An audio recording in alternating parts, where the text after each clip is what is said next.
Good morning students, मैं assistant professor Gurtej Kaur.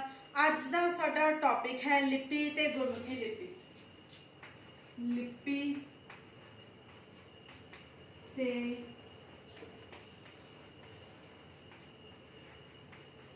Gurmukhi लिपि। ठीक है जी। सब तो पहला सानू ये पता होना चाहिए कि लिपि की होंदी है। लिपि बोली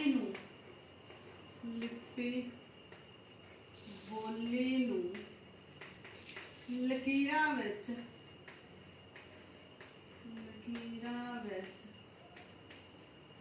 चित्रत करन दी कला है। चित्रत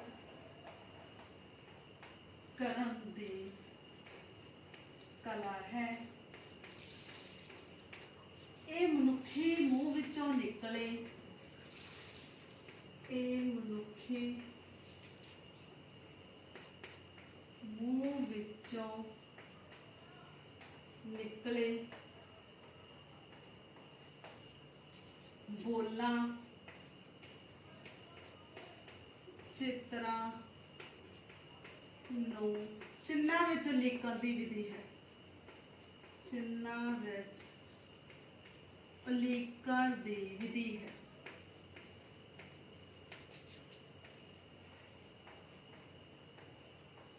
विधि है। ये साडे भावां विचारां नूं लिखती रूप दे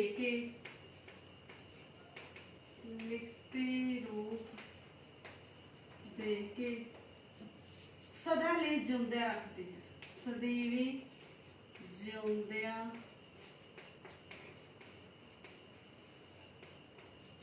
रखदी है। ठीक है जी। हुण सब तो पहला सानू ये पता होना चाहिए कि लिपि की है। लिपि बोली नूं लकीरां विच चित्रित करन दी कला है। बोली की है जिहड़ी असीं बोलदे हां, लकीरां दे विच मतलब उहनूं लिखती रूप दिंदी है। विच चित्रित करन दी कला है। ये मनुखी मूँह विचों निकले बोला मतलब जो कुछ असीं बोलदे हां, साडे मूँह दे विचों जो कुछ भी असीं उचारदे हां, चित्रां नूं चिन्हां विच उलीकण दी विधि है। ठीक है जी। जिहड़ा कुछ असीं बोलदे हां जां उचारदे हां, उहनां नूं चिन्हां दे विच उलीकण दी एक तरह नाल विधि है। ये साडे भावां साडे विचारां नूं लिखती रूप दे के सदैविआं लई जिउंदिआं रखदी है। ठीक है जी। ते इसने साडे मनुखी सभ्यता दे विकास विच बहुत ज़्यादा हिस्सा पाया। ठीक है। नैक्सट असीं गल करदे हां बोली दा संबंध। बोली दा संबंध। ठीक है जी। लिपि बोली दा पहरावा है। बोली दा पहरावा है। ये बोली नूं लिखती रूप प्रदान करती है। लिखती रूप प्रदान करती है।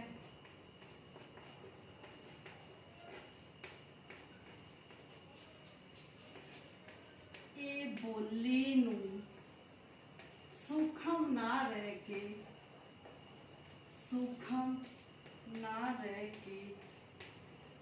साकार करती है।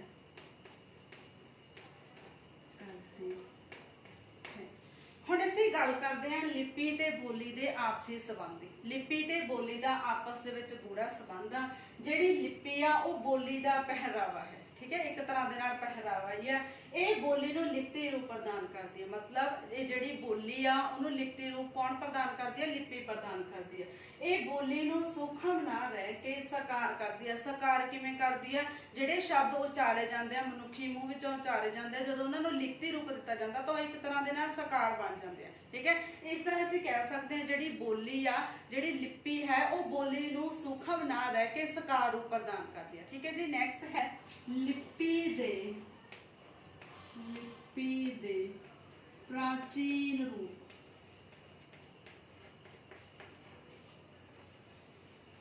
हुण असीं लिपि दे प्राचीन रूपां दी गल करदे हां। किहड़े-किहड़े ने? लिपि। सब तो पहला है सूत्र लिपि, ठीक है जी। सेकंड है गंड लिपि,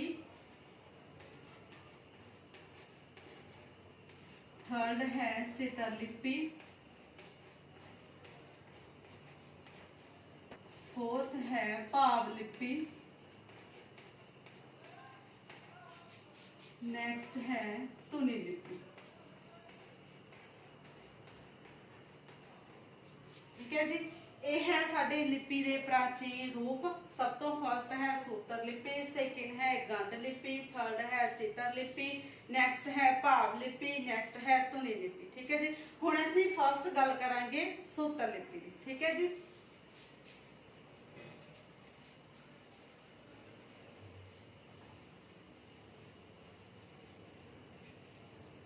फर्स्ट है सूत्र लिपि। सूत्र लिपि की आ हुण मनुख ने, प्राचीन मनुख ने अपने स्नेहे दूजियां तक पहुंचाउण लई,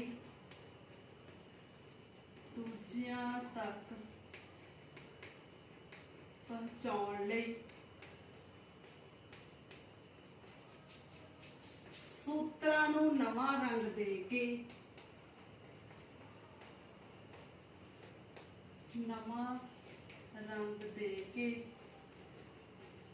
एक नवी लिपि दी काड कड्डी,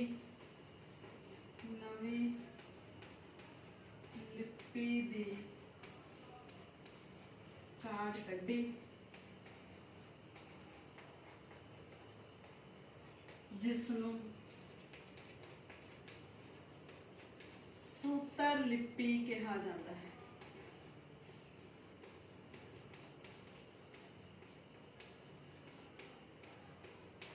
ठीक है जी, यह है सूत्र लिपि। प्राचीन मनुख ने, प्राचीन मनुख जिहड़े पुराने समय दे विच सी, अपने सुनेहे दूजियां तक पहुंचाउण लई, मतलब उदों कोई सुनेहे दा भेजण दा कोई साधन नहीं सी, कोई भी मतलब जिहड़ा इलैक्ट्रॉनिक मशीन नहीं सी जां मोबाइल नहीं सी, कुछ भी नहीं सी, तां उन्हां ने अपने सुनेहे दूजियां तक पहुंचाउण दे लई सूत्रां नूं एक नवां रंग दे के एक नवीं लिपि दी काड कड्ढी, जिस नूं सूत्र लिपि कहा जाता है। ठीक है जी, नैक्सट है सेकंड गंड लिपि।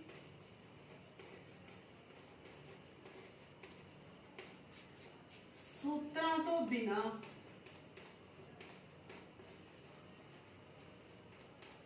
रस्सियां ते बेशां दियां छिल्लां नूं, रस्सियां ते बेशां दियां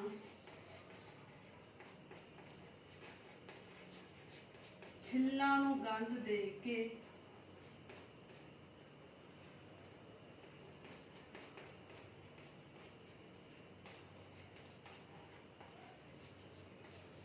एक लिपि दी काड कड्ढी, जिसनूं गंढ लिपि कहा जाता।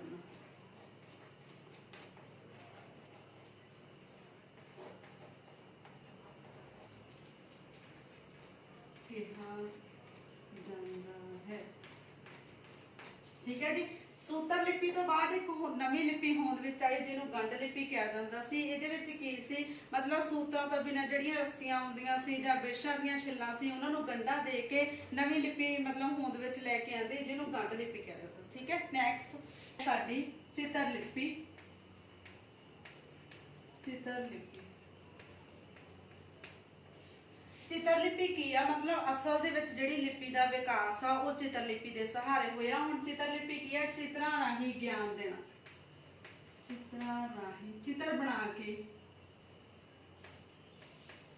ज्ञान देना।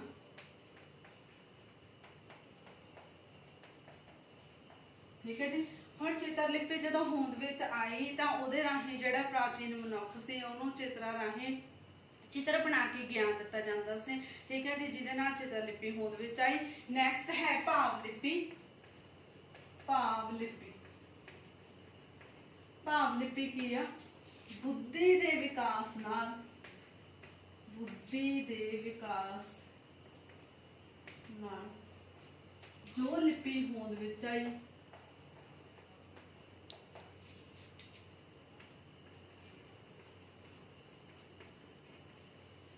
उसनों भाव लिपि कहा जाता, उसनों भाव लिपि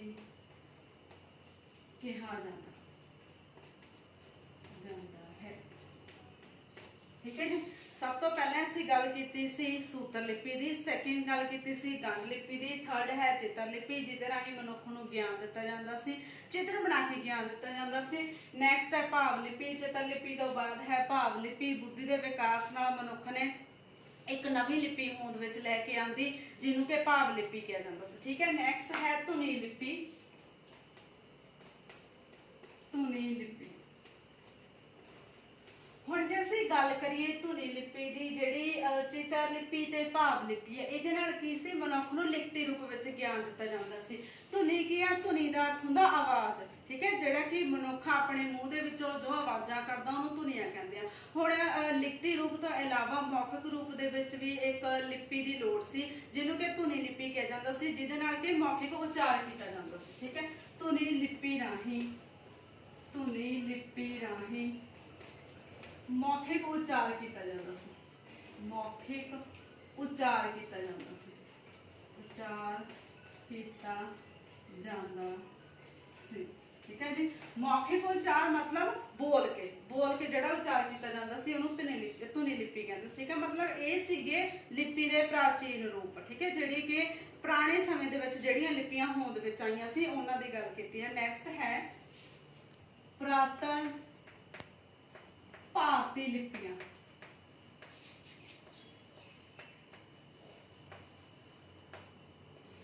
हुण असीं गल करदे हां पुरातन समय दे विच किहड़ियां-किहड़ियां लिपियां होंद विच आईयां। इहदे विच दो लिपियां ने। सब तो पहला है ब्रह्मी लिपि, सेकेंड है खरोष्ठी लिपि। ठीक है जी। जिहड़ी ब्रह्मी लिपि आ वो सब तो प्राचीन लिपि आ। ठीक है जी।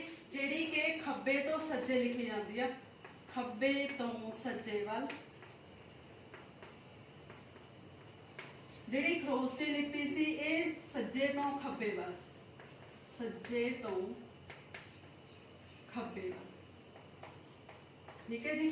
जिहड़ी ब्राह्मी लिपि सी ये हुण तक लगातार विकास करती आ रही है। जिहड़ी खरोष्ठी लिपि सी इहदा तीजी सदी दे विच अंत हो गया सी। ठीक है। ब्राह्मी लिपि तो होंद विच आई कुटल लिपि, कुटल लिपि तो होंद विच आई शारदा लिपि। ठीक है जी। ब्राह्मी लिपि तो दो शैलियां होंद विच आईयां जिन्हों के फर्स्ट कहा जाता सी उत्तरी शैली, सेकेंड है दक्षिणी शैली।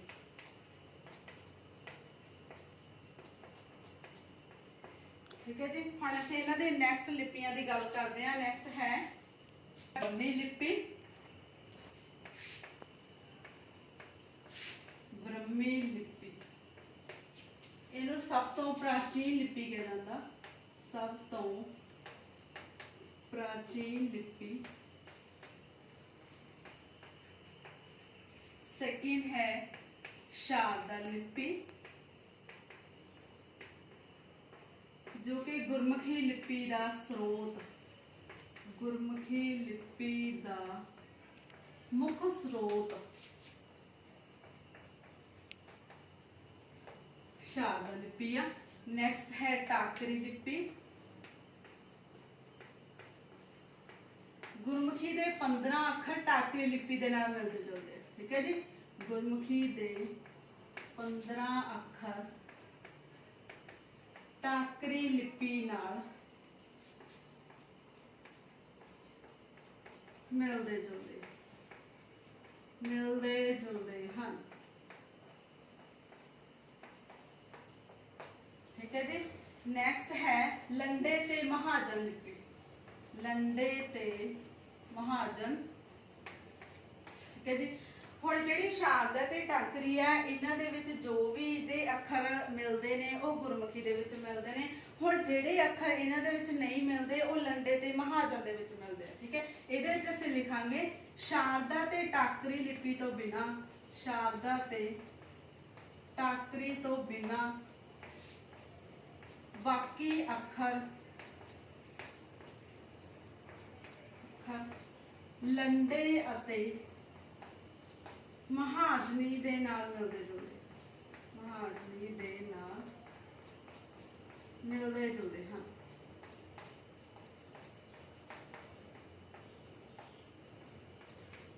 ठीक है जी, नेक्स्ट है गुरमुखी लिपि दी। गुरमुखी लिपि, गुरमुखी की है गुरु दे मुख तो उचारे, गुरु दे मुख तो उचारे। ठीक है जी, ਹੁਣ ਅਸੀਂ ਗੁਰਮੁਖੀ ਲਿਪੀ ਦੀ ਗੱਲ ਕਰਦੇ ਹਾਂ। ਜਿਹੜੀ ਗੁਰਮੁਖੀ ਲਿਪੀ ਆ ਮੰਨਿਆ ਜਾਂਦਾ ਕਿ ਉਹ ਗੁਰੂ ਦੇ ਮੁਖ ਤੋਂ ਉਚਾਰੀ ਗਈ ਲਿਪੀ ਹੈ। ਠੀਕ ਹੈ, ਪਰ ਕਈ ਵਿਦਵਾਨ ਇਸ ਵਿਚਾਰ ਦੇ ਨਾਲ ਸਹਿਮਤ ਨਹੀਂ ਹੈਗੇ। ਉਹਨਾਂ ਦਾ ਮੰਨਣਾ ਹੈ ਕਿ ਜਿਹੜੀ ਗੁਰਮੁਖੀ ਲਿਪੀ ਆ ਉਹ ਇੱਕ ਪ੍ਰਾਚੀਨ ਲਿਪੀ ਆ। ਪ੍ਰਾਚੀਨ ਲਿਪੀ ਆ ਮਤਲਬ ਗੁਰੂਆਂ ਤੋਂ ਪਹਿਲਾਂ ਹੋਂਦ ਵਿੱਚ ਆਈ ਹੈ। ਠੀਕ ਹੈ ਜੀ, ਇਸ ਬਾਰੇ ਵਿਦਵਾਨਾਂ ਦੇ ਕਈ ਮਤਭੇਦ ਆ। ਹੁਣ ਅਸੀਂ ਗੱਲ ਕਰਦੇ ਹਾਂ, ਸਭ ਤੋਂ ਪਹਿਲਾਂ ਵਿਦਵਾਨ ਕੀ ਮੰਨਦੇ ਆ ਵੀ ਜਿਹੜੀ ਗੁਰਮੁਖੀ ਲਿਪੀ ਹੈ, ਗੁਰਮੁਖੀ ਲਿਪੀ ਨੂੰ श्री गुरु अंगद देव जी ने बनाया।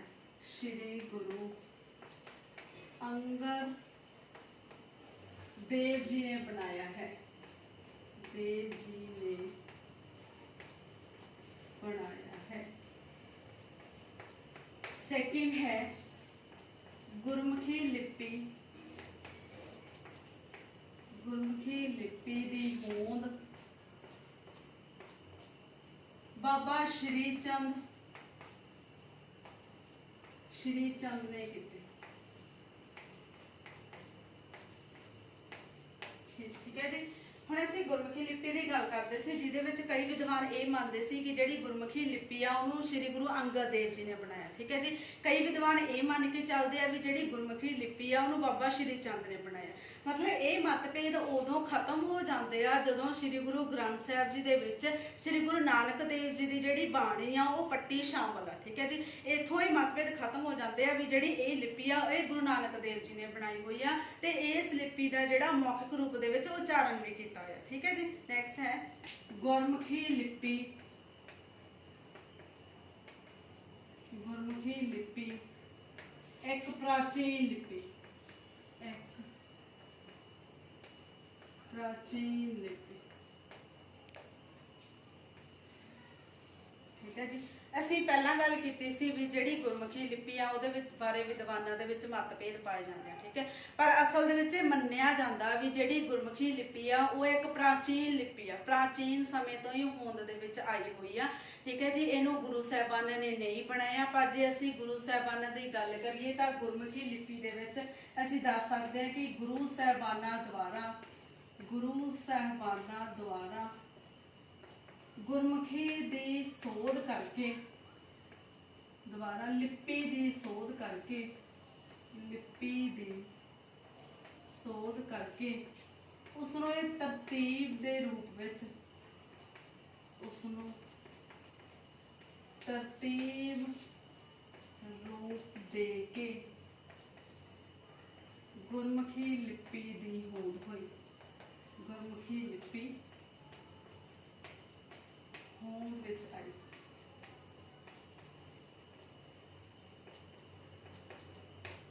ਠੀਕ ਹੈ ਜੀ, ਇਸ ਲਈ ਅਸੀਂ ਕਹਿ ਸਕਦੇ ਹਾਂ ਜਿਵੇਂ ਗੁਰਮੁਖੀ ਲਿਪੀ ਆ ਇਹ ਇੱਕ ਪ੍ਰਾਚੀਨ ਲਿਪੀ ਆ, ਇਹਨੂੰ ਗੁਰੂ ਸਾਹਿਬਾਨਾਂ ਨੇ ਨਹੀਂ ਬਣਾਇਆ, ਇਹਨੂੰ ਗੁਰੂ ਸਾਹਿਬਾਨਾਂ ਨੇ ਇੱਕ ਤਰਤੀਬ ਰੂਪ ਦੇ ਕੇ ਇੱਕ ਜਿਹੜੀ ਨਵੀਂ ਲਿਪੀ ਹੋਂਦ ਵਿੱਚ ਲੈ ਕੇ ਆਉਂਦੇ ਜਿਹਨੂੰ ਕਿ ਗੁਰਮੁਖੀ ਲਿਪੀ ਕਿਹਾ ਜਾਂਦਾ ਸੀ। ਠੀਕ ਹੈ ਜੀ, ਹੁਣ ਅਸੀਂ ਨੈਕਸਟ ਗੱਲ ਕਰਦੇ ਹਾਂ ਪੰਜਾਬੀ ਭਾਸ਼ਾ ਦੇ ਲਈ ਕਿਵੇਂ ਢੁਕਵੀਂ ਆ।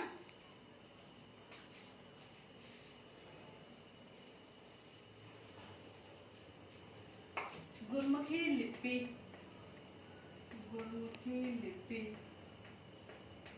पंजाबी भाषा लई, पंजाबी भाषा लई ढुकवीं है। ठीक है जी, हुण असीं गल करते हैं भी जिहड़ी गुरमुखी लिपि आ वो पंजाबी भाषा दे लई किवें ढुकवीं। ठीक ठीक है। जे ਅਸੀਂ ਪੰਜਾਬੀ ਭਾਸ਼ਾ ਦੀ ਗੱਲ ਕਰੀਏ ਤਾਂ ਪੰਜਾਬੀ ਭਾਸ਼ਾ ਨੂੰ ਲਿਖਣ ਦੇ ਲਈ, ਪੰਜਾਬੀ ਭਾਸ਼ਾ ਨੂੰ ਲਿਖਤੀ ਰੂਪ ਦੇਣ ਦੇ ਲਈ ਜਿੰਨਾ ਚਿੰਨ੍ਹਾਂ ਦੀ ਲੋੜ ਪਈ ਜਾਂ ਜਿਹੜੀ ਲਿਪੀ ਦੀ ਲੋੜ ਪਈ ਉਹਨੂੰ ਗੁਰਮੁਖੀ ਲਿਪੀ ਕਿਹਾ ਜਾਂਦਾ ਸੀ। ਠੀਕ ਹੈ। ਜਿਵੇਂ ਹੁਣ ਇਹਦੇ ਵਿੱਚ ਅਸੀਂ ਗੱਲ ਕਰੀਏ, ਸਭ ਤੋਂ ਪਹਿਲਾਂ ਵਰਨ, ਠੀਕ ਹੈ। ਵਰਨ ਤੋਂ ਬਾਅਦ ਹੈ ਅੱਖਰ, ਅੱਖਰਾਂ ਤੋਂ ਬਾਅਦ ਹੈ ਵਰਣਮਾਲਾ, ਵਰਣਮਾਲਾ ਤੋਂ ਬਾਅਦ ਆਉਂਦੀ ਹੈ ਗੁਰਮੁਖੀ ਲਿਪੀ,